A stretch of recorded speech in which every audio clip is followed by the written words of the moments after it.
My daughter said, "We need space for Christmas." I set the table without her. That text hit me like a knife. After 30 years of paying for her dreams, she told me I wasn't welcome at Christmas. I poured my heart and my money into her life, but when I finally bought a home of my own, she wanted space. So I set the table without her. What happened next turned my holiday into a battlefield of betrayal, police lights, and one note that changed everything. Stay with me, because this Christmas story didn't end the way my daughter expected. The text alert chimed on my phone just as I was pouring the first cup of coffee that morning. The kitchen was quiet, the December light spilling across the granite counter, and for a moment I thought it might be a cheerful message, maybe my daughter asking what time she and Ethan should come over. I wiped the steam from my glasses, reached for the phone, and read the words that froze me in place. "Dad, we're spending Christmas quietly with Ethan's parents. We need space." I read it twice, 3 times, each word cutting deeper. My thumb hovered over the keyboard. 100 responses pushed at my chest. Why not me? After all I have done? Do you know how much I was looking forward to this? Instead, I typed only 2 words. Understood. Enjoy. I set the phone down like it was made of glass. The coffee had gone cold before I realized I was still holding the mug. My hand was trembling, though the kitchen was warm. 30 years of sacrifice and support, reduced to one flat sentence. We need space. I walked to the window. Outside, the oak trees were bare, the yard dusted with a light frost. This was supposed to be the year I finally hosted Christmas in my new home. I had pictured the laughter echoing through these walls, the smell of cinnamon and roasted meat, the fire glowing in the stone hearth. I bought this house so my family could gather, so Lexi could bring her children someday, so we could make memories here. Instead, I was being told to stay away. My phone buzzed again, and for a foolish moment my heart leapt. Maybe she had changed her mind. Maybe she was joking, but it was only a bank notification about my monthly dividend. I laughed out loud, a bitter sound. To my daughter, I was nothing but that notification with a heartbeat. I pressed my forehead against the cool glass. I could almost hear Lexi's voice, the one she used when she wanted something. Sweet, insistent, just enough guilt to make me fold. "Dad, just this once. Dad, I promise we'll pay you back. Dad, you're the only one who understands." I had always given in. But now, when all I wanted was a simple Christmas dinner together, she couldn't even be bothered. The words echoed in my head. We need space. Space from what? From my love? From the hand that had paid her tuition, her wedding, her first home's down payment? Space from the man who had spent his life making sure she never went without? I walked back to the counter, picked up the phone again, and scrolled through old pictures. Lexi at 6 years old with frosting on her nose. Lexi at 10 holding the puppy I bought her. Lexi at 22, cap and gown, the smile wide as the future. Each image twisted in my chest, because the little girl who clung to my hand was gone, replaced by someone who texted me like a burden. I took a deep breath and exhaled slowly. For the first time in years, I felt something colder than hurt. Resolve. If my daughter wanted space, she would have it. But I would not spend Christmas in silence. Not in this house. Not after everything I had built. I reached for my phone again, but not to beg, not to argue. I opened my contacts and hovered over my brother Caleb's name. A thought sparked like fire in dry grass. What if I filled this house with people who truly wanted to be here? People who valued me for more than what I could give? I let the idea settle in my chest. The more I considered it, the warmer it felt. My daughter thought she could push me aside, that I would sit quietly while she played the dutiful guest at her in-laws' table. She had no idea what this house would look like when filled with voices that actually cared. I glanced back at the phone screen. The message from Lexi still glared at me. We need space. I smiled, though my heart still hurt. She would get her space, and she would see what she had given up. As the clock ticked toward 9, I pressed Caleb's number. The line rang once, twice, then his familiar voice answered. My hand gripped the phone tight. The first call of many. The plan was forming. And I knew even before the first guest agreed that this Christmas would not end the way my daughter imagined. Because when she saw what I was about to do, regret would come knocking on her door. And maybe, just maybe, she would understand too late. I sat down at the oak table in my kitchen and let the memories run like an old film reel I could not turn off. 30 years of checks written, transfers made, favors pulled, all because my daughter needed me. At first it felt good. A father should be proud to help his child. But somewhere along the way, the line between love and obligation blurred until I was nothing more than a bank with a voice. I thought back to her first year at the University of Texas. She started in biology. By Christmas, she wanted to switch to psychology. The next fall, it was communications. By the time she landed in business, she had racked up 3 different sets of credits that barely connected. Each change meant more money, more books, more time. "Dad, I think I finally found my passion," she said with wide eyes. I nodded and pulled out my checkbook. I wanted to believe her. The tuition bills climbed into the tens of thousands. I paid them without a word. When she graduated and announced her engagement to Ethan, she came to me again. "Dad, we want the wedding to be perfect. It's a once-in-a-lifetime day." Her voice trembled like she was ashamed to ask. I told her not to worry. I handed over $40,000. I watched her dance in a gown that cost more than my first car, while Ethan's parents gave a fruit tray and a framed picture. I clapped and smiled. But inside I felt the weight pressing heavier on my chest. After the wedding came the house. "We found the perfect place, Dad. It's in a neighborhood that will be great for when we have kids." She was glowing when she told me. I had already promised myself I would not get involved. But she looked at me the way she did when she was little, and the word no dissolved on my tongue. I wired $80,000 for the down payment. I told myself it was an investment in her future, in grandchildren who would play in the yard. But the children never came. The mortgage payments never came either. Just more calls. It was never just one crisis. It was always something. The air conditioner broke in the middle of July. The car needed a new transmission. Credit card debt piled high after their trip to Florida. "Dad, we hate to ask, but..." That phrase was the opening line to every conversation. They never hated it enough to stop. I would stare at the phone and tell myself to let it ring, but I always answered. My chest would tighten, and I would say, "How much?"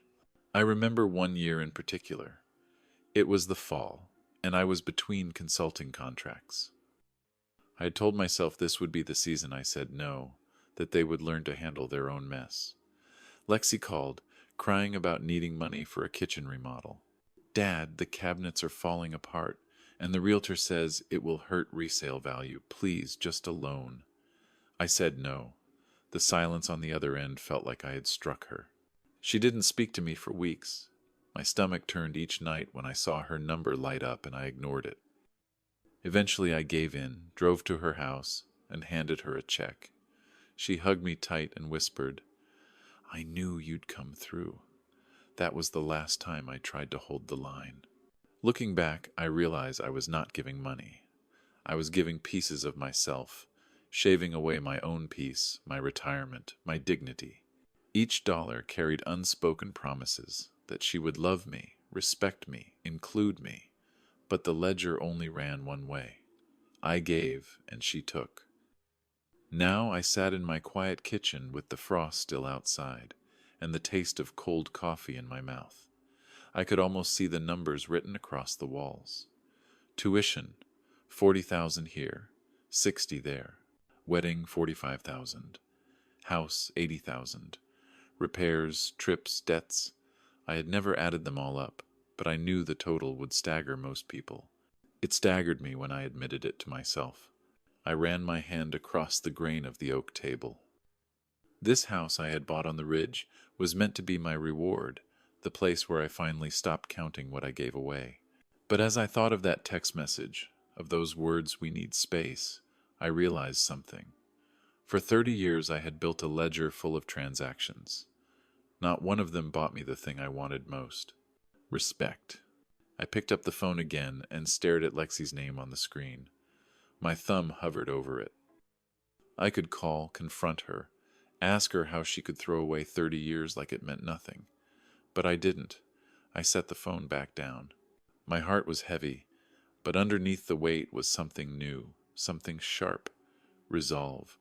I whispered into the empty kitchen, "No more." The words felt strange on my tongue, but right. I didn't know yet what would come next, but I knew one thing for sure. The ledger was closed. And for the first time in my life, that thought made me smile. I still remember the first time I drove up the winding road that led to this house on the ridge. It was late summer, the Texas heat pressing down so heavy that the cicadas screamed from every tree. I had been looking for a place for almost a year, something that felt like mine, not just another stopover or investment. When the realtor pulled into the long gravel drive and the limestone walls of the house came into view, I felt something I hadn't felt in decades: peace. The house stood on a rise, glass walls catching the light, the hill country stretching out like a painted canvas in every direction. The oak trees bent in the wind, the sky wide and endless, and I thought, this is where I could breathe again. This is where I could finally stop chasing and start living. The realtor, a polite young man named Trevor, opened the front door and gestured for me to step inside. The air was cool and smelled faintly of cedar from the beams overhead.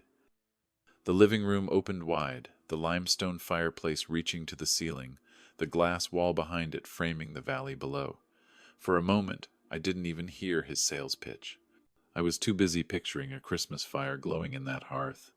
My family gathered on the leather sofa, voices filling the space. Trevor cleared his throat. "This place won't last long, Mr. Hale. It's rare to find a property with this much land and this kind of view so close to Austin." I nodded, pretending to weigh his words, but in my heart I already knew. I walked through the kitchen, touched the smooth granite counters, opened the double ovens built into the wall. I imagined Lexi standing there, laughing as she helped me carve a turkey, Ethan pouring wine, maybe a grandchild tugging at my sleeve. Of course, those grandchildren never came, and Lexi hadn't once offered to host me in her home since they moved in. But that day I believed in the possibility. That belief was part of what pushed me to sign the papers. I stood out on the back terrace with the realtor, the sun setting across the valley. The sky burned orange and pink, and the air cooled just enough that the breeze carried the scent of wild sage. I closed my eyes and listened to the quiet, not the kind of quiet that makes you lonely, but the kind that fills you with calm. I thought of all the years I had lived on other people's terms. First for Lexi's education, then for her wedding, her house, her endless emergencies. I thought of how many holidays I had bent myself into shapes just to keep the peace. Buying this house was the first decision I made purely for myself in a long time. When I signed the contract, Trevor congratulated me and shook my hand. "You're going to love it here," he said with a smile. He couldn't have known what it meant to me, but I did. It meant freedom. It meant dignity. It meant a chance to finally step out of the shadow of being needed only for what I could give. After I moved in, I spent weeks walking the property, learning every trail and every tree. The stone walls held the heat during the day, but at night the breeze flowed through and cooled everything. I bought furniture that I liked, not what anyone else picked. I stocked the pantry with things I wanted to cook. I filled the wine cellar with bottles I had saved for special occasions. Every corner of that house was a reflection of who I was, not what someone else demanded of me. And yet, I never told Lexi about it. Not once. I could have invited her the first week. I could have shared pictures, boasted about the view. But deep down, I knew how she would see it. Not as my home, but as another account to drain, another resource to claim. I wanted one thing in my life that wasn't hers to pick apart, so I kept quiet. On nights when the loneliness crept in, I would light the fireplace and sit with a glass of bourbon staring at the glow on the limestone walls. I would remind myself that I earned this. Every long hour at the consulting firm, every risky investment, every sleepless night worrying about bills and markets. This house was proof that my sacrifices weren't wasted. That is why her text that morning cut so deep. This was supposed to be the first Christmas I shared this place, the moment my family saw the life I built. I imagined Lexi's smile when she walked in, her surprise at the view, her children running across the wide porch. Instead, she told me she needed space. She had no idea what those words meant to a man who had built an entire life waiting for a simple thank you. As I stood in the kitchen that morning, the frost still on the windows, I touched the stone counter and made myself a promise. If she didn't want to be here, then I would fill this house with people who did. This ridge house was my sanctuary, but it could be more. It could be the place where I finally stopped begging for respect and started demanding it. The wind picked up outside, rattling the oak branches, as if the land itself was reminding me. This house was mine. This Christmas would be mine. And for the first time in 30 years, I would not be left standing alone. I stared at Lexi's message again before sliding the phone face down on the counter. The silence of the house pressed in on me, but instead of crushing me, it gave me clarity. If my daughter didn't want to be here, then I would fill these walls with voices that did. I picked the phone back up and scrolled to the name that always made me feel steady. My brother Caleb. The line barely rang before his voice filled my ear. "Martin, perfect timing. I was just thinking about calling you." "Oh." I swallowed the tightness in my throat. "Are you and Sarah free for Christmas dinner? At my place?" The pause on the other end carried years of unsaid things. Then his laugh broke through, warm and strong. "Free? We'd cancel anything for that. Sarah has been dying to see your ridge house. What brought this on? I thought you were going to Lexi's." I glanced at the phone screen where her words still burned. "Plans changed. They want a quiet Christmas with Ethan's parents." Caleb's tone hardened. "That ungrateful girl.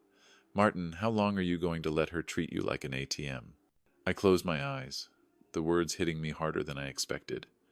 "Not anymore. Not this year." He didn't hesitate. "Good. You tell me who else you want there. I'll make the calls myself." When I hung up, my chest felt lighter. The decision was made. I wasn't waiting for an invitation. I was building my own table. The next number I dialed belonged to Nora Bennett. Nora had been my neighbor back in Dallas when my wife passed. She was the one who left casseroles on my porch, who sat with me in silence when words would not come. When her voice came through, soft and warm, I almost forgot why I was calling. "Nora, I'm hosting Christmas here on the ridge. Will you come?" "Martin, I thought you'd never ask. You shouldn't be alone out there." "I won't be." After that, I called Victor Chang. We had started our first business together 30 years ago and nearly lost our shirts. I had been too stubborn to quit, and he stuck by me. Later, when one of my better ideas finally paid off, he was the first person I called. "Victor, dinner at my place tomorrow. Just old friends, nothing fancy." He laughed. "Martin, you've never done anything halfway. I'll bring Linda and a bottle of our best red. We wouldn't miss it." I could hear genuine excitement in his voice, not calculation, not obligation, just joy. Next was Elaine Morales, a nurse who had been there when I had heart surgery years ago. She checked on me long after the hospital stay was over. She called me her honorary brother, and I believed she meant it. "Elaine, Christmas dinner at my house. Please say yes." Her laugh was quick and bright. "Only if you let me bring my pecan pie. I won't show up empty-handed." "Oh." I smiled for the first time all morning. "Bring two." By the time I reached Judge Harold Pierce's number, my hands no longer trembled. He had mentored me when I was starting my consulting firm, teaching me how to hold my ground in a room full of executives who thought I was too old to matter. When he answered, his voice carried the authority of a man who had spent a lifetime in courtrooms. "Judge, I'd be honored if you and Margaret would join me tomorrow night." He didn't even pause. "Martin, after everything you've given to others, it's about time someone gave back. We'll be there." Each call stitched something back into me that I hadn't realized I had lost. Respect, connection, real friendship. By noon I had a list of names that mattered, not because they needed me for what I could provide, but because we had shared history, loyalty, and truth. I set the phone down and leaned back in my chair. For the first time in years, I wasn't dreading Christmas. I was anticipating it. I pictured Caleb raising a glass, Nora telling one of her quiet jokes, Victor arguing about wine, Elaine laughing loud enough to fill the rafters, the judge giving one of his toasts that carried weight long after the glasses were empty. This was what family was supposed to feel like. Not endless taking, not guilt, not manipulation, gratitude, respect, mutual care.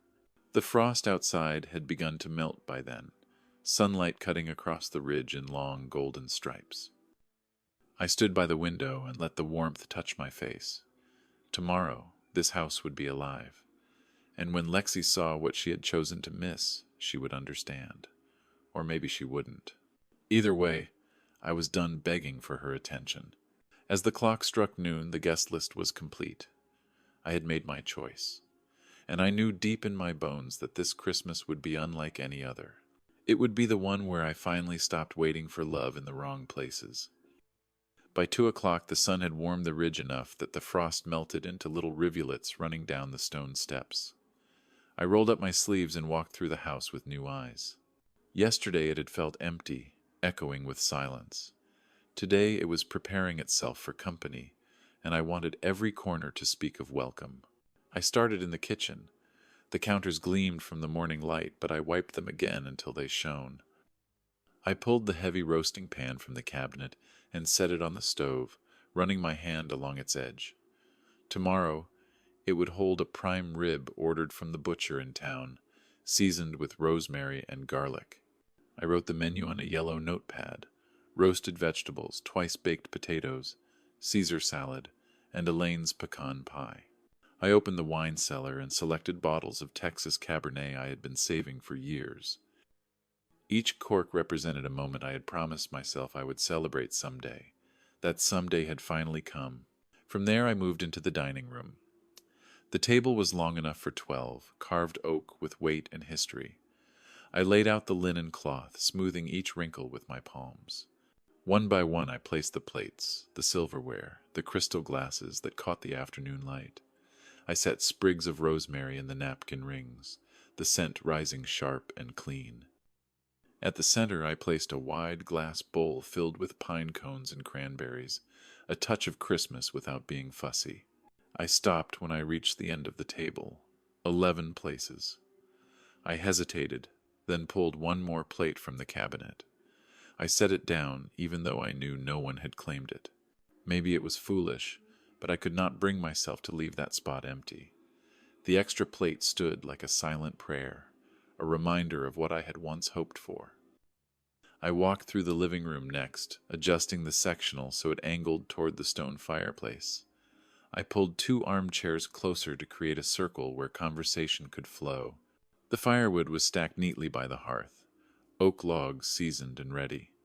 I lit a single candle on the mantel to test the air, the flame flickering against the limestone wall. The room felt warmer already, as if it knew voices and laughter were on their way. Upstairs I opened the guest rooms and laid fresh towels on each bed. The quilts were folded at the ends, the windows cracked to let in the cool air scented with cedar. Even if no one stayed overnight, I wanted them to feel they could. I walked out onto the terrace, looked across the valley, and imagined the sound of glasses clinking beneath the wide Texas sky.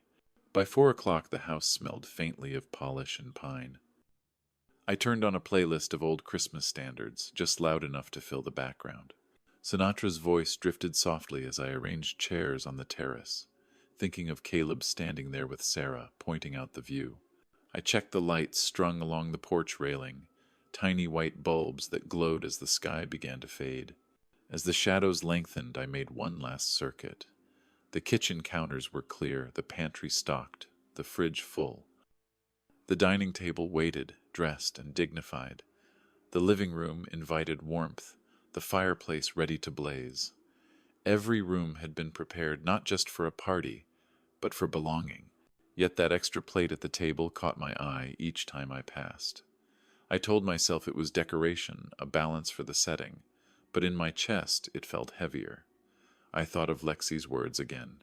We need space. I wondered if she would even care that there was space for her here, waiting without a name card.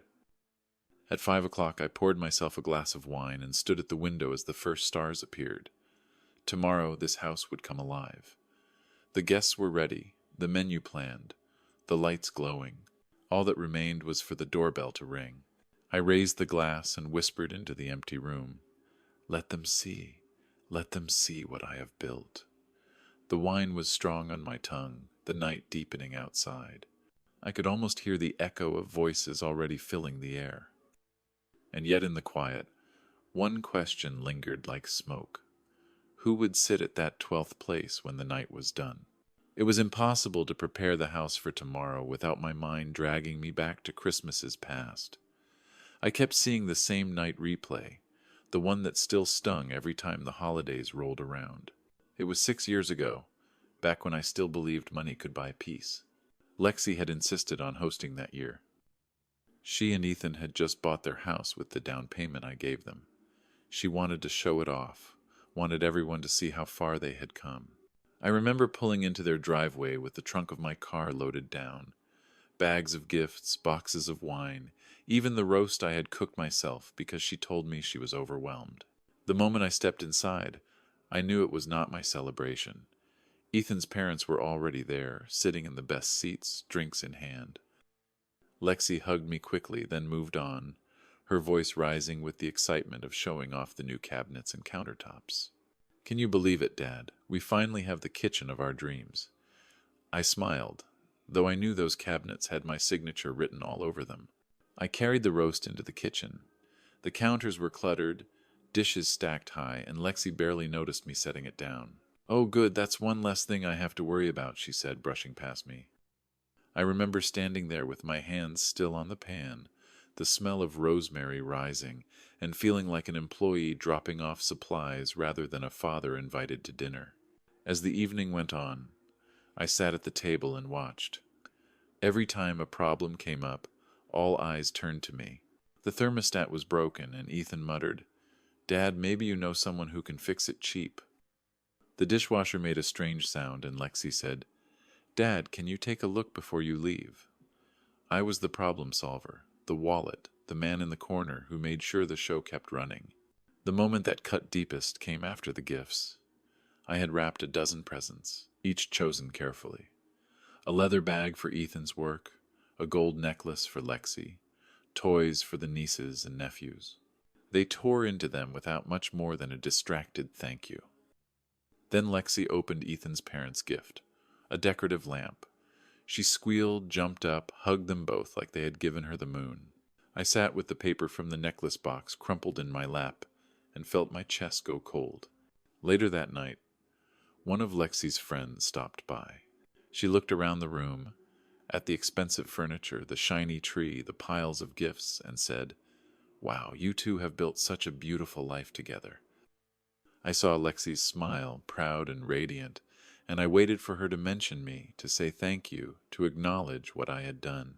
But she just leaned against Ethan and said, We worked so hard for all this. I felt something crack inside me that I could not repair. When dessert came out, a pie I had picked up from the bakery she liked, Lexi wrinkled her nose. It's a little dry, Dad.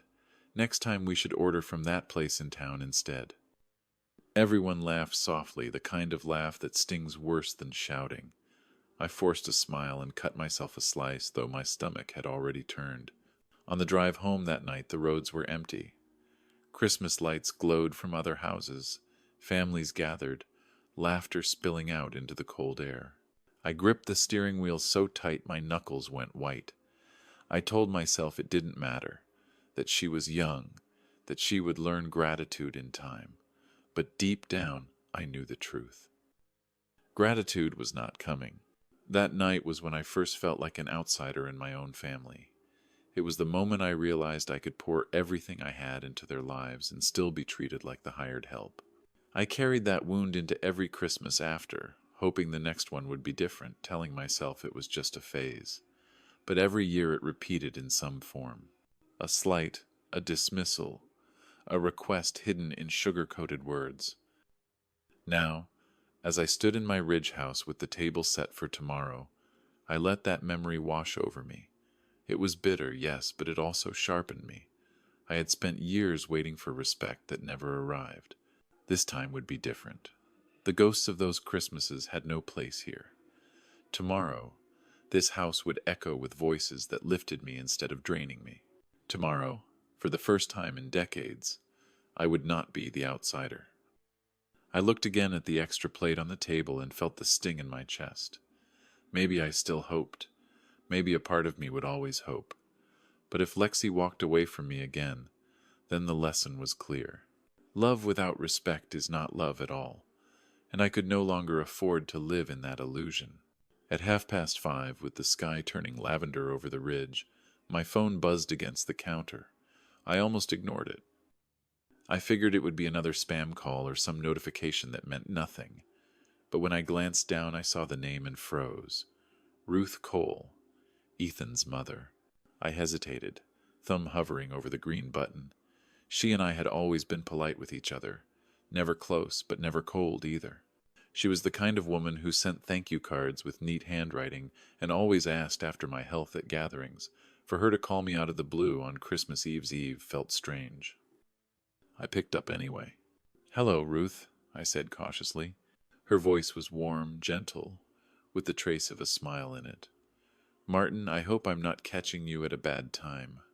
I just wanted to ask what time you're coming tomorrow." The words stopped me cold. "Coming? Tomorrow?" "Yes, for Christmas brunch. We're keeping it simple this year. I told Lexi I was looking forward to having you. She said she'd already invited you." I gripped the phone tighter, my heart thudding. I walked to the window, staring out at the valley while her words sank in. Lexi had told me she needed space, that they were spending the holiday quietly with Ethan's parents. But Ruth's voice held no hint of exclusion. In fact, it sounded expectant. "She said that?" I asked carefully. "Of course," Ruth said. "I even asked what you'd like me to make." She laughed and said, "Don't worry, Dad has plenty of food at his place. Honestly, I thought maybe you'd be splitting time between the houses." "You know you're always welcome here." My mouth went dry. The polite phrases Ruth used, the kindness, only made the truth sharper. Lexi hadn't been saving space for me. She hadn't been protecting me from the awkwardness of in-laws or planning some quiet day. She had lied. She had used Ruth and Ethan's family as a convenient excuse to push me aside. I forced my voice steady. "I appreciate that, Ruth. But no, Lexi didn't mention brunch. She told me she and Ethan wanted a quiet Christmas." There was a pause on the other end. I could picture Ruth standing in her kitchen, her brow furrowing. "That's odd," she said softly. "Well, our door is always open, please know that. You've given them so much, Martin, your family." Her words, meant to comfort, only twisted the knife. I thanked her, and we said goodbye, but when the call ended I stood there staring at the darkening sky, my reflection ghostly in the glass. The lie sat heavy in my chest. I replayed the message in my head. We need space, but it wasn't about needing space at all. It wasn't about quiet. It was about control. Lexi didn't want me in their house, or theirs in mine. She didn't want to share me with anyone. She wanted my money, my help, my resources, but not my presence. She hadn't told Ruth the truth, and she hadn't told me the truth either.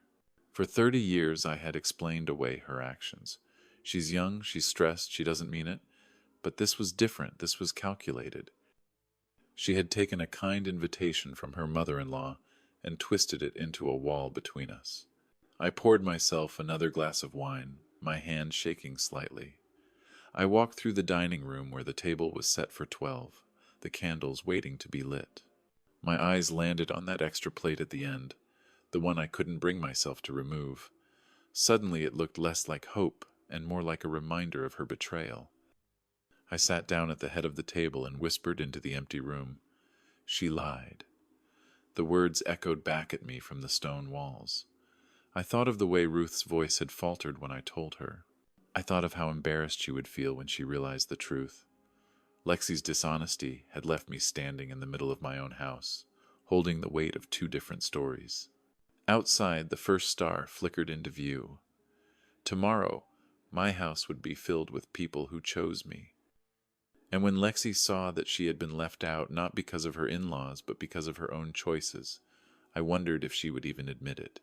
The phone still lay on the counter, screen dark, but I kept glancing at it.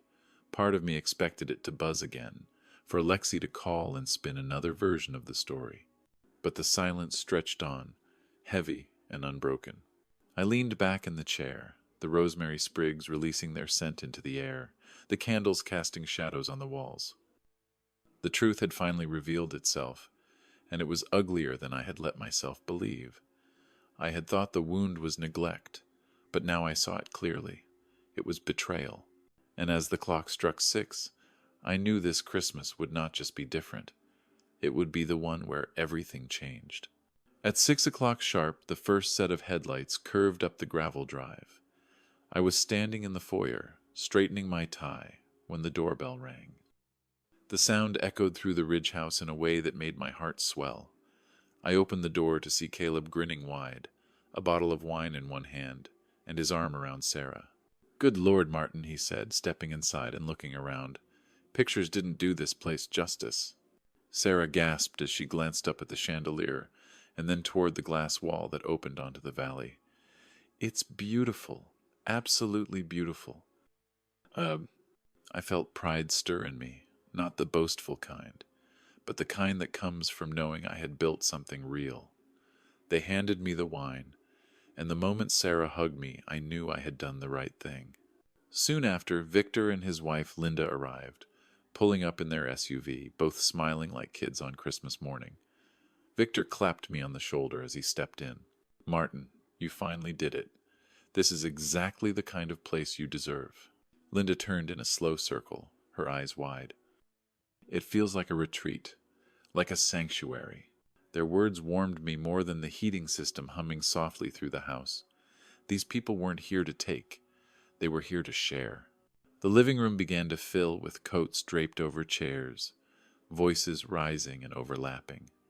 Nora walked in carrying a crock pot, insisting it was just a little something extra.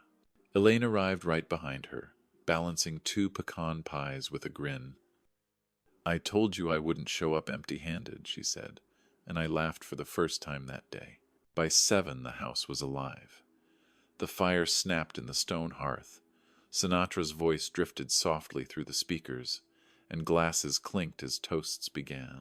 The scent of roasted garlic and rosemary filled the air as the caterer brought in the prime rib. I poured wine for everyone, watching as conversation blossomed in little clusters, laughter spilling over into the hallways. I noticed how the rooms transformed under the presence of people who chose to be here.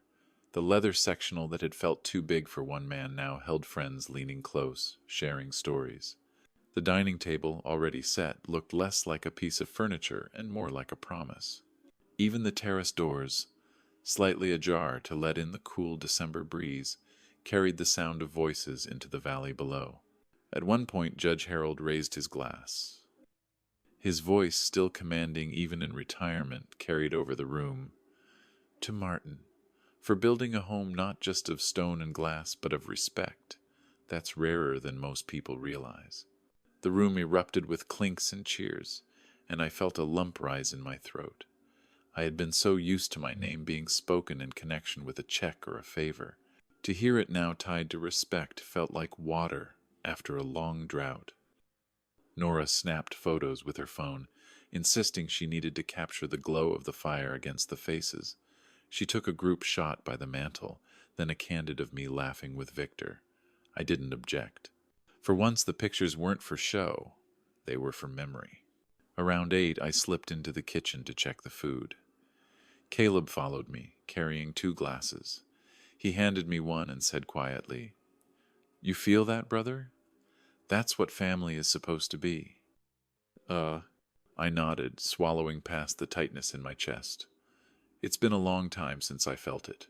He rested his hand on my shoulder. "Then hold on to it." Back in the living room, Elaine's laugh rose above the rest, filling every corner.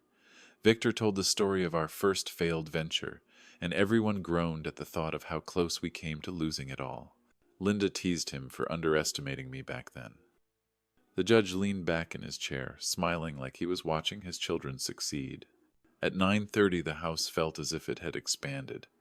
Every room breathed with warmth, with belonging.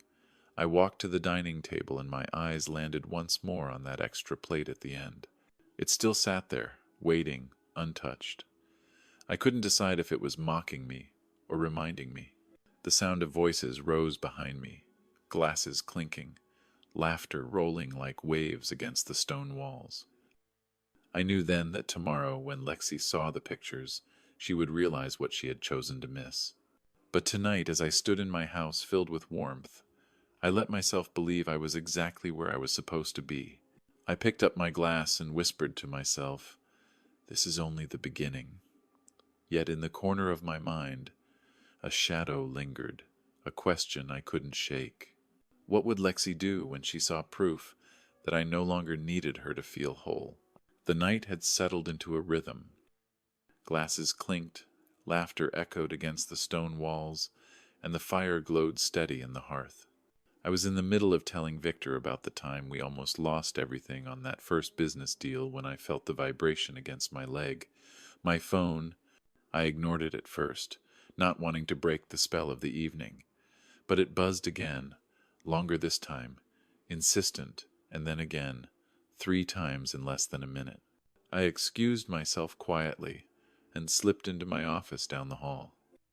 The laughter followed me faintly, muffled by the thick walls. I pulled the phone from my pocket and looked at the screen. Lexi. For a moment I just stared at her name glowing back at me. My throat tightened. She hadn't called me all day after sending that text. Now, as my house was filled with people who wanted to be here, suddenly she couldn't stop calling. I swiped to answer, bracing myself. "Hello," I said, my voice calm though my chest was pounding. Her voice came sharp and clipped. "What the hell is going on, Dad?" I leaned against the desk, letting her words wash over me. "Good evening to you too, Lexi." "Don't play games with me," she snapped. "Patricia just posted pictures on Facebook. A full house, wine, food, everyone's smiling in your fancy new place. And you didn't even invite us?" I closed my eyes. So, that was it. She hadn't called because she missed me. She called because she saw pictures of what she thought she controlled slipping away. "You told me you needed space," I said evenly. Her breath caught on the other end. "That's not what I meant. I meant space with Ethan's parents in the morning, not that you'd throw some big dinner without us." I picked up the yellow pad from the desk where my guest list still Saturday. 10 names, each one a friend who had earned their seat. "I read your message, Lexi, word for word. You said you wanted a quiet Christmas with the in-laws, so I made other plans." "That's ridiculous," she hissed. "You knew what I meant. You're twisting my words." "No," I said quietly. "For once I'm not twisting anything. I'm taking them exactly as you wrote them." There was a pause, her breathing sharp, angry. "Where did that house even come from? How can you afford a place like that? When were you going to tell me?" There it was. Not anger at being left out. Fear. Fear that I had something she didn't know about. Something she couldn't count or claim. "I bought this house with money I earned," I told her. "Investments, consulting, hard work, the same way I've provided for you for 30 years. "You never told me," she accused. "I didn't owe you a report," I said, my voice firmer now. "I'm allowed to have something that's mine." Her tone turned desperate. "This is spiteful. You're punishing me because I wanted to spend one Christmas with Ethan's family." I laughed bitterly. "One Christmas? Lexi, every holiday has been about what you needed, what you wanted, what you demanded. Not once have you asked what I might want." "That's not true," she shot back. "When was the last time you called just to see how I was?" I asked. "Not for money, not for a favor, just to ask how your father was doing." Silence stretched between us. I could hear faint voices and movement on her end, maybe Ethan in the background, but she didn't answer. "I won't apologize for celebrating with people who actually value me," I said finally. "You can't just cut us out like this," she whispered, the sharpness fading into something colder. "This isn't over, Dad." The line went dead before I could respond. I stood there with the phone heavy in my hand, my reflection caught in the dark glass of the office window. My heart was racing, but my mind was strangely calm. Her words rang in my ears. "This isn't over." From the living room I heard laughter, glasses clinking, Victor's booming voice telling a story, the sound of genuine joy, uncomplicated and real. I slipped the phone back into my pocket and straightened my shirt. As I reached for the doorknob, I hesitated, her words echoing in my head like a warning. I had drawn a line tonight, and she wasn't going to let it go quietly. When I stepped back into the glow of the firelight, Caleb caught my eye. "Everything all right?" he asked softly. I forced a smile. "Family business," I said. But in my gut I knew the truth. The night was far from over, and the storm had only just begun. The fire had burned low, casting a golden glow across the living room as conversation flowed around me. I had just finished a laugh with Nora when it started, a pounding so loud and sudden it rattled the glass in the windows. Every head turned toward the front of the house. The sound came again, violent, insistent, shaking the oak door against its frame. My stomach dropped. I didn't need to guess who it was. I rose slowly, forcing my face calm, though my heart was already hammering. The guests fell into silence, the only sound the crackle of the fire. "Martin," Caleb said softly, already standing, ready to follow me if needed. "I'll handle it," I told him, though my voice betrayed the tightness in my chest. The pounding came again, each blow faster, angrier. "Open this door right now!" a voice shrieked from the other side. "Lexi." Murmurs rippled through the room. Elaine's hand went to her mouth. Victor muttered under his breath. I walked across the polished floor, each step heavy, every eye following me. I reached the door and stood still, letting the silence stretch. "Lexi," I called through the woods, steady but firm. "Calm down. We can talk about this civilly." "Don't you tell me to calm down," she screamed. "This is ridiculous. You're throwing a party in your new house, and you didn't invite your own daughter?" I felt the eyes of my guests burning into my back. These were people who had come to celebrate, not to witness my family unravel on the front porch. I took a deep breath and turned the deadbolt. The moment the lock clicked, the door flew open with such force it slammed against the wall. Lexi stormed in like a hurricane, her face red, her hair wild from the cold wind outside. Ethan trailed behind her, pale and hesitant, looking like he would rather be anywhere else. She stopped in the middle of the foyer and spun in a slow circle, her eyes taking in every detail of the Ridge house. The chandelier above, the wide staircase, the glow of the fire spilling from the living room. She laughed, a sound more bitter than joyful. "So this is where you've been hiding, all this time. Look at it. Look at all this money. And you never said a word." The guests shifted uncomfortably, exchanging glances. Nora set her wine glass down with a faint clink. Patricia lifted her phone halfway, then lowered it, as if even she didn't want to record what was unfolding. "Lexi," I said, my voice low, measured. "This is not the time." Her eyes snapped to mine. "Not the time? When were you planning to tell me, Dad? When you were dead and gone? When the will showed up in some lawyer's office? You let me grovel for help? You let me scrape by while you were living like this?" Ethan touched her arm gently. "Lexi, maybe we should—" She shook him off. "Don't you dare. Not tonight." She turned back to me, her finger stabbing the air between us. "You humiliated me. You excluded me. You made me look like a fool." My face flushed hot, but I held my ground.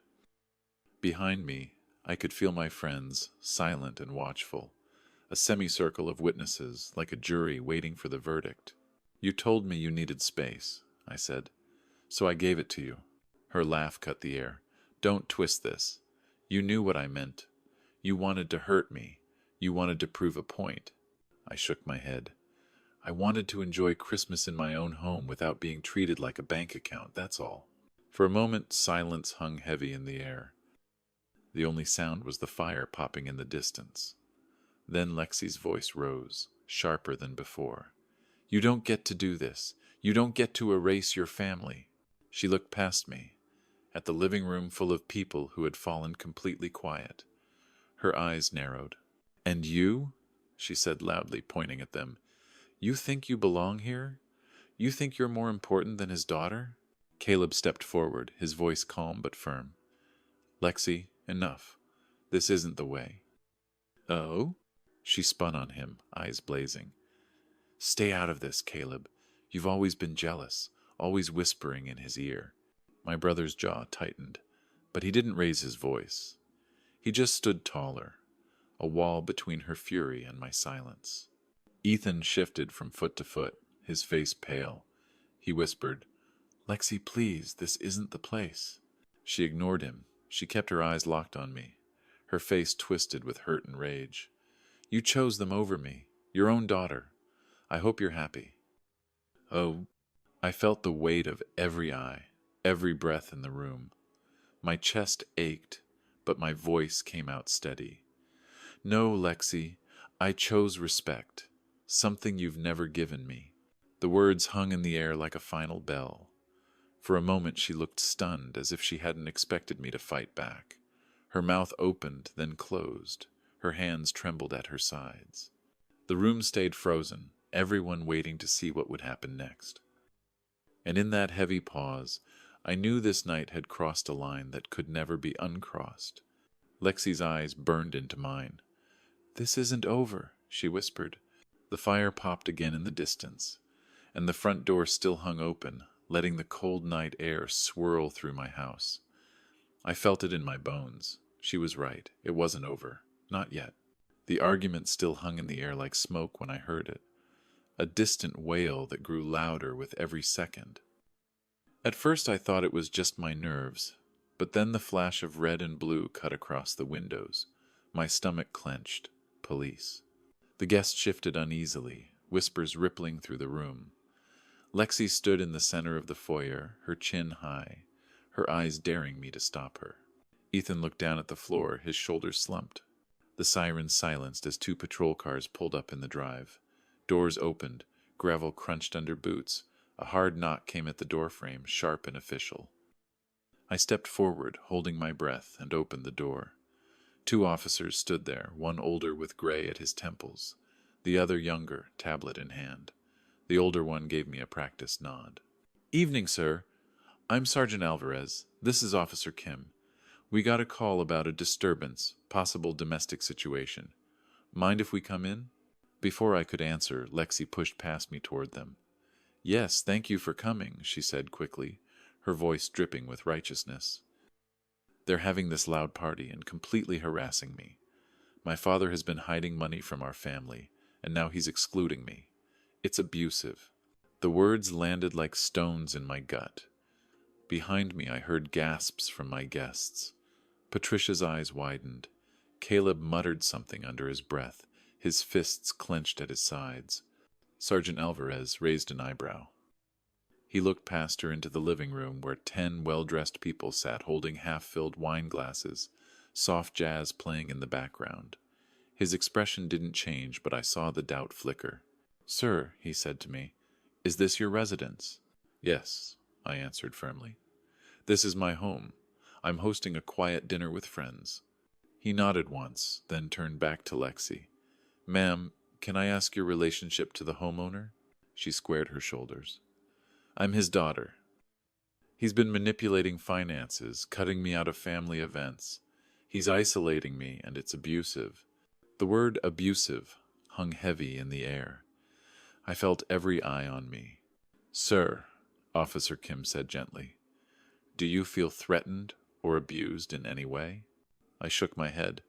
No, officer, quite the opposite. I invited people who wanted to spend Christmas with me. My daughter told me in writing she wanted a quiet holiday elsewhere. Caleb stepped forward, pulling his phone from his pocket. Officers, I have the text message right here. She declined the invitation. He held it out, and Officer Kim scrolled through it, reading carefully. He nodded toward the sergeant. It's clear. She said she wanted a quiet Christmas with her in-laws. Lexi's face flushed crimson. That's not what I meant, she shouted. He's twisting it. Alvarez raised a hand, calm but firm. Ma'am, we can only go by what's written. And from what I see, this looks like a family disagreement, not a police matter. Ethan finally found his voice soft and tired. Lexi, maybe we should go home. This isn't helping. She whipped around on him. Don't you dare side with him. You don't understand. The guests watched silently, their faces a mix of sympathy and shock.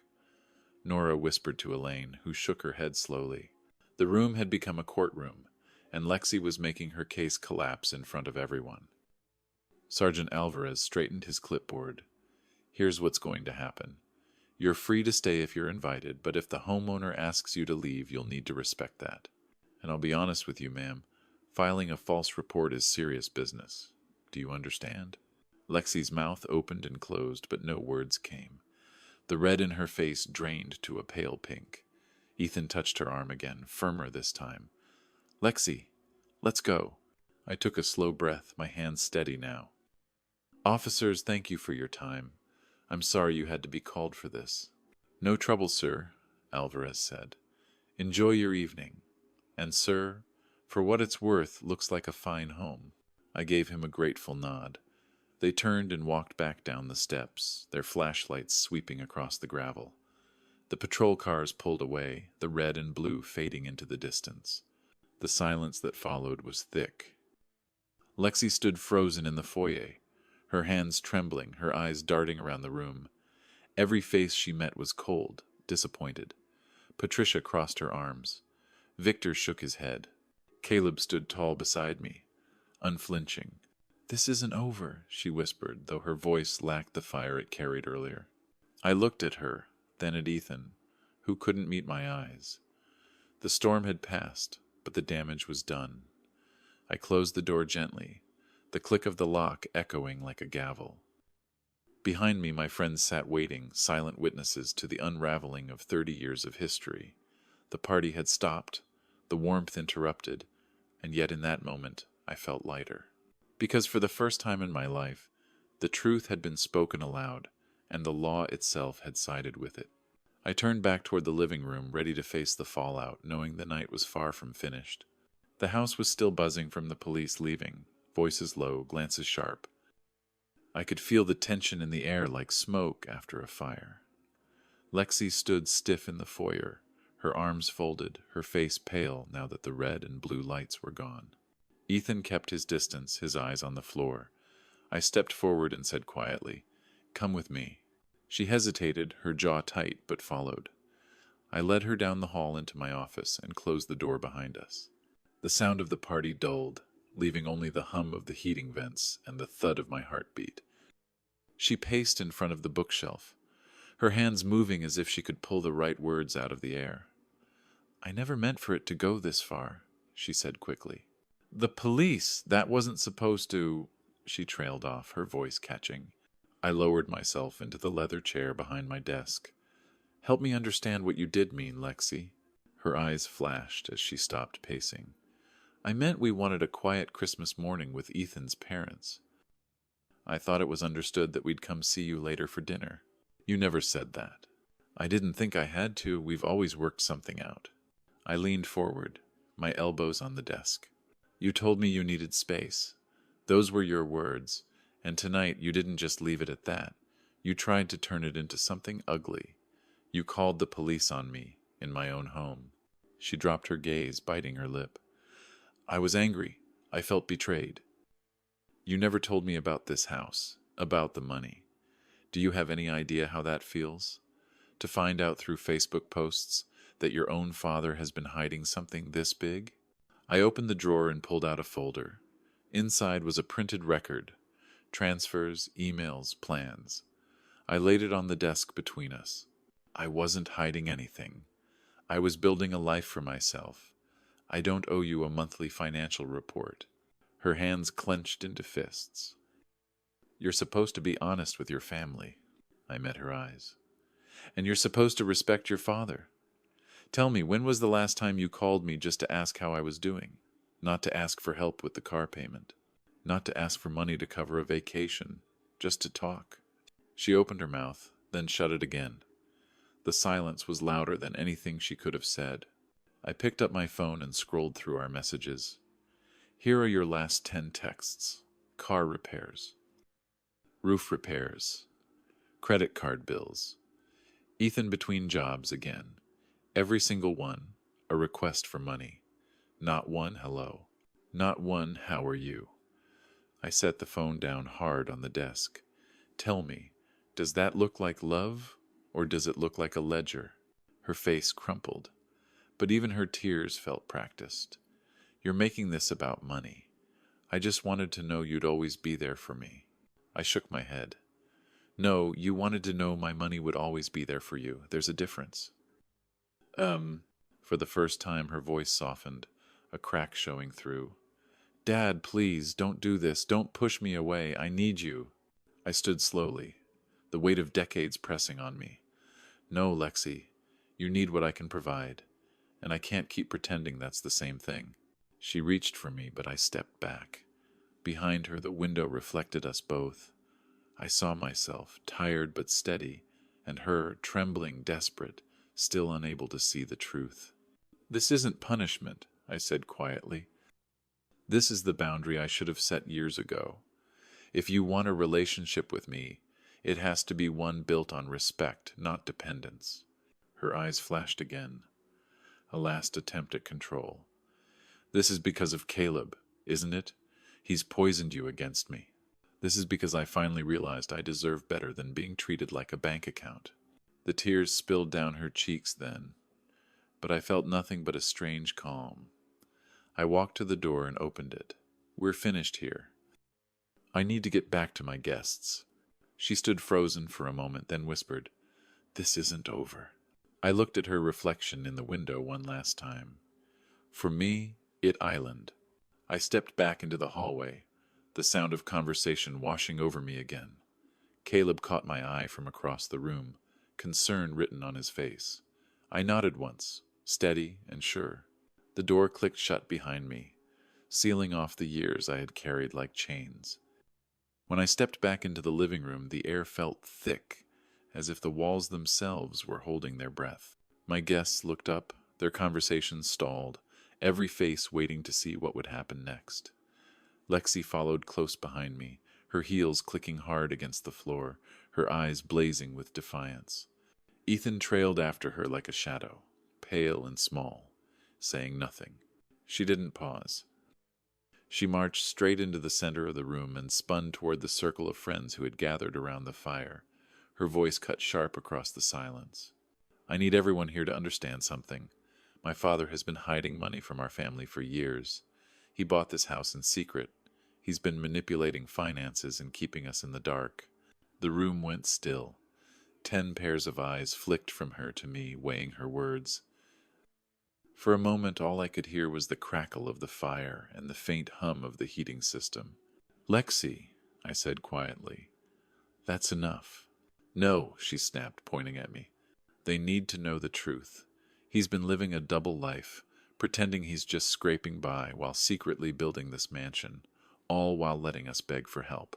Victor leaned forward in his chair, his voice steady but firm. I've known Martin for 30 years. He didn't stumble into this. I watched him take risks no one else would. I watched him work nights, lose deals, pick himself up again. He earned this place. Linda nodded beside him, and he never hid it. We saw his portfolio years ago when he was debating retirement. There was nothing secret about it. Lexi's face flushed red. She turned toward them, her voice rising. Of course you'd take his side. You don't know what it's like to be his daughter, to watch him spend money on strangers while his family struggled. Nora set her glass down with a quiet clink. Struggled? Lexi, I remember when you had your wedding. Martin paid for nearly all of it. He called me that week, worried he might not have enough left for his own bills. But he did it anyway because he loved you. Don't you dare say he let you struggle. Lexi's mouth opened, but no words came. She glanced at Ethan, searching for backup. He shifted uncomfortably, then looked at the floor. Caleb stepped forward, his voice low but cutting. When was the last time you invited him to dinner at your house, Lexi? When was the last time you asked how he was doing without following it with a request for money? That's not fair, she stammered. It's the truth, Caleb said. The judge, who had been silent until now, rose slowly from his chair. His presence carried the weight of decades spent presiding over courtrooms, his eyes locked on Lexi. Young lady, words like the ones you threw around tonight, abuse, manipulation, theft, those are not just words. They carry weight. And from what I've seen, the only manipulation happening here is coming from you. Lexi's voice broke, desperate now. You don't understand our relationship. He's my father. He owes me. The judge's gaze sharpened. Respect isn't inherited. It's earned. And from what I see, he has earned every ounce of respect in this room. You have not. Oh. The silence that followed was heavy, final. Even the fire seemed to quiet. I took a breath, feeling something settle inside me. The weight I had carried for 30 years loosened. I stepped forward, my voice calm but clear. Lexi, I want you to leave my home. Tonight. Her eyes widened, as if I had spoken in another language. You can't be serious. I have never been more serious, I said. Ethan finally looked up, his voice tired, worn. Lexi, maybe we should go. Oh. She spun on him, betrayal in her eyes. You too? You're taking his side? I'm not taking sides, he said quietly. I'm looking at the truth. I walked to the front door and opened it, the December night air rushing in cold and sharp. It's time. Lexi looked around the room one last time, searching every face for support. All she found were eyes turned hard, heads shaking, lips pressed thin with disappointment. You'll regret this, she hissed. I met her gaze. No, Lexi. I regret waiting this long. Ethan touched her arm gently and guided her toward the door. She resisted for a heartbeat, then stepped out into the cold. I closed the door behind them with a quiet click, the sound ringing in my ears like a gavel. When I turned back, the room was silent. Then slowly, one by one, my friends began to nod, their expressions not of pity but of pride. Caleb's eyes were wet. Nora reached for my hand. The judge gave me a single, solemn nod. The Ridge House had become a courtroom that night, and the verdict was clear. For the first time in 30 years I had chosen dignity over fear, and the sentence was freedom. After the door closed behind Lexi and Ethan, the house felt strangely larger. The air was crisp, almost clean, as though a storm had passed through and carried something heavy away. My friends began to stir again, voices rising cautiously, glasses refilled, but I could see the concern lingering in their eyes. I forced a smile, thanked them for standing with me, and promised that I was fine. Inside, though, my mind was racing. By a little after midnight, the gathering had shifted. The laughter had returned, but softer now, more thoughtful. Conversations about vacations and grandchildren gave way to stories of boundary lines drawn too late, and lessons learned the hard way. Each person had their own version of my story. A son who had drained savings, a sister who manipulated with guilt, a cousin who only called when money was tight. The more they spoke, the more I realized how common it was. The faces changed, but the theme was always the same. Caleb sat close to me, his voice steady. You can't leave this hanging, Martin. Tonight was the first step, but you have to protect yourself now. Paper boundaries, written decisions, otherwise she'll twist it back on you. I nodded slowly. I know. I should have done it years ago. He leaned forward, lowering his voice so only I could hear. Then tomorrow you call the attorney. You put it in writing. No contest clause in the will. No cash handouts. Gifts only in experiences. Keep it equal and simple. That way if she tries to challenge you, she'll find nothing to grasp. I looked at him, the seriousness in his eyes. You sound like you've been rehearsing this. He gave a sad smile. I've been waiting 30 years for you to see it.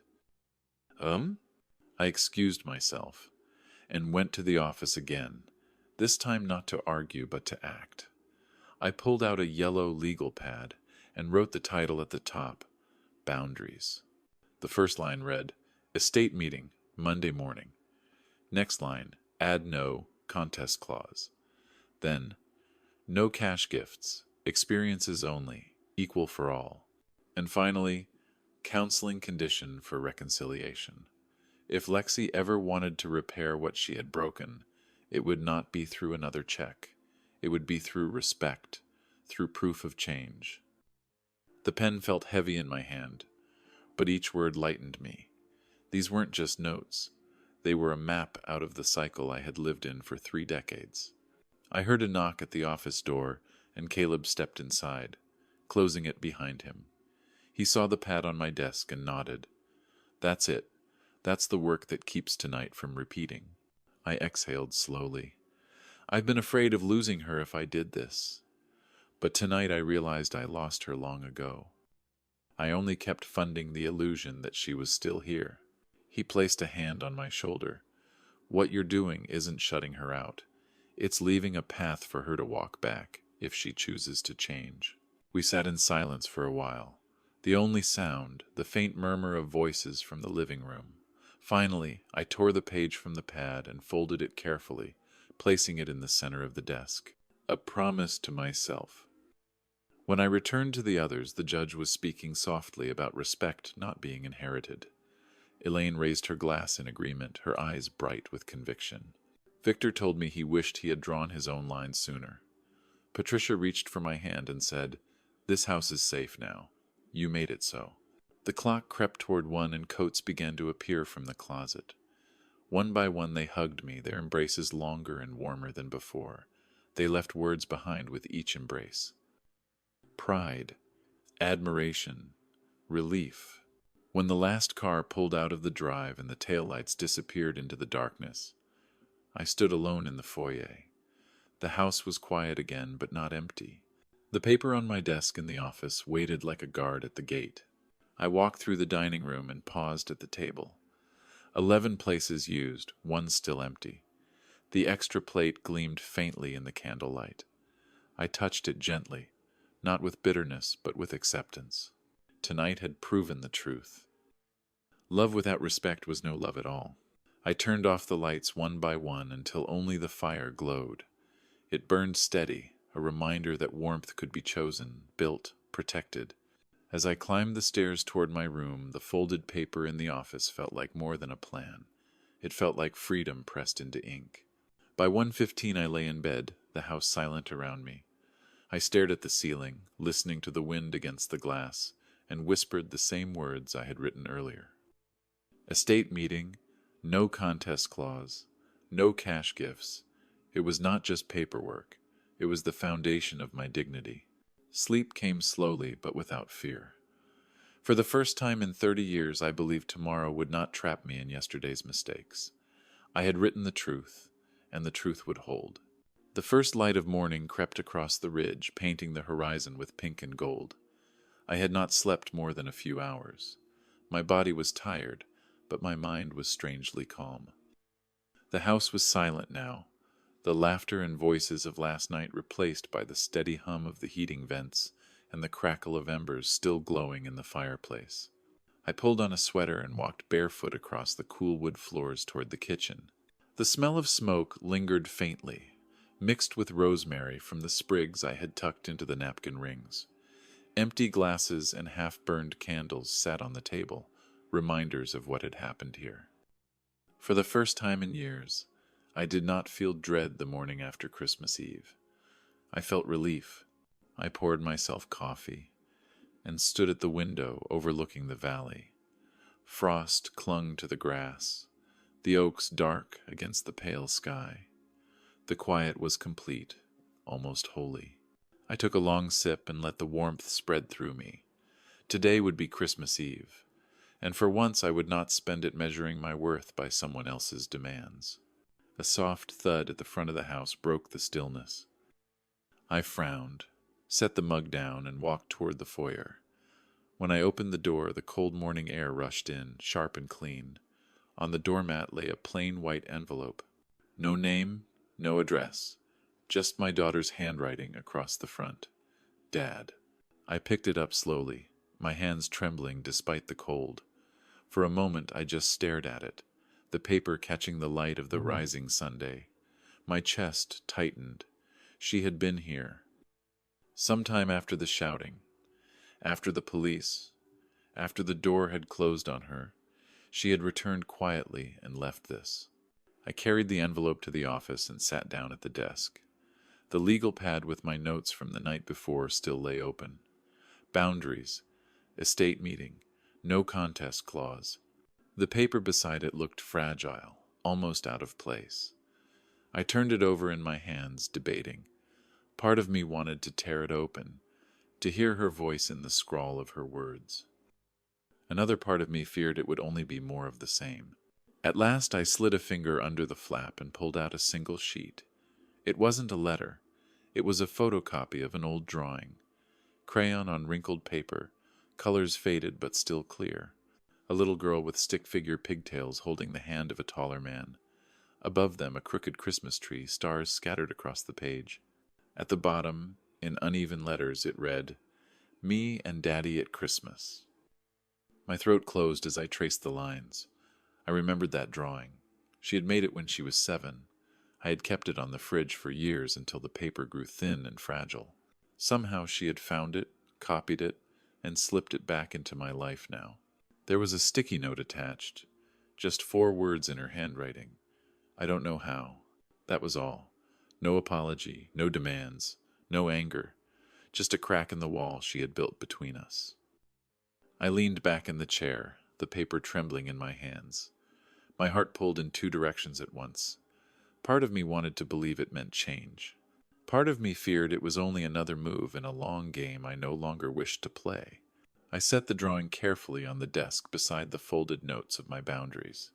2 pieces of paper, one filled with conditions for protection, the other filled with memory and hope. They sat side by side, daring me to choose which path the future would take. The house was filled with soft light now, the sun climbing higher over the ridge. I walked back to the kitchen, poured a second cup of coffee, and set out 2 plates at the table. One for me, one for whoever might someday sit there with respect in their heart. The extra plate no longer mocked me. It reminded me that possibility still existed, even if I could not see it yet. I carried the mug to the terrace and stepped out into the cold.